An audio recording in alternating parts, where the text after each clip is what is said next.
Chers internes, chers amis, depuis le début de l'année, un interne meurt tous les 18 jours tué par l'hôpital. Cette souffrance, elle est connue de tous, mais cachée. Cachée par la hiérarchie par égoïsme, cachée par nous par pudeur. Cette souffrance est multiple. La première souffrance, c'est le harcèlement. Les violences, les humiliations et la douleur de celles et ceux qui ne trouvent comme écho à leur détresse que le silence. Ces violences tuent. L'omerta est totale. La peur des représailles omniprésente. Cela doit cesser. Appeler son interne pupute, donner des coups de pied à son étudiant, humilier publiquement, ce sont des délits. Et les délits ne se traitent pas à l'hôpital. Ils ne se traitent pas à la faculté.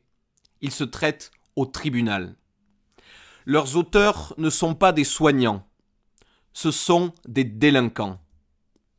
La seconde souffrance, c'est la rigidité des cursus, induite par le concours des ECN, qui emprisonne dans une spécialité dans une ville presque sans aucune voie de recours. Cette pression tue. Et elle tue d'autant plus lorsqu'elle vous enferme des années durant avec une personne qui vous veut du mal. C'est enfin les conditions de travail. Travailler 60, 80, 100 heures par semaine jusqu'à l'épuisement. C'est enchaîner 24 heures de garde sans dormir et assurer la visite du service le lendemain.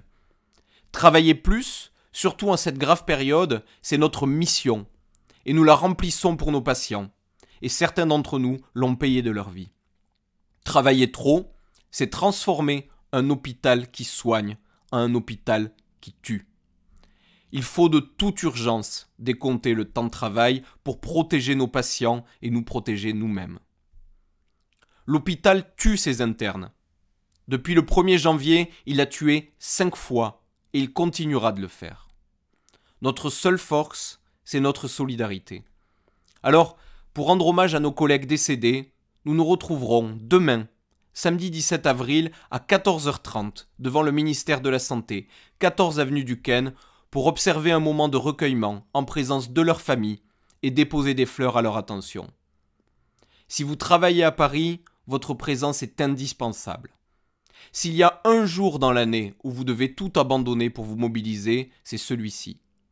Si vous ne le faites pas pour vous, faites-le pour celles et ceux que vous avez vus souffrir en silence. Sans votre mobilisation, c'est l'image de l'indifférence des internes au décès de leurs collègues que nous risquons de donner.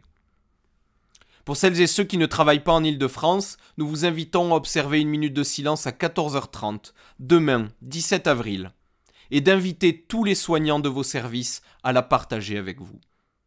Votre mobilisation, votre solidarité et votre cœur n'ont jamais été aussi précieux. On compte sur vous.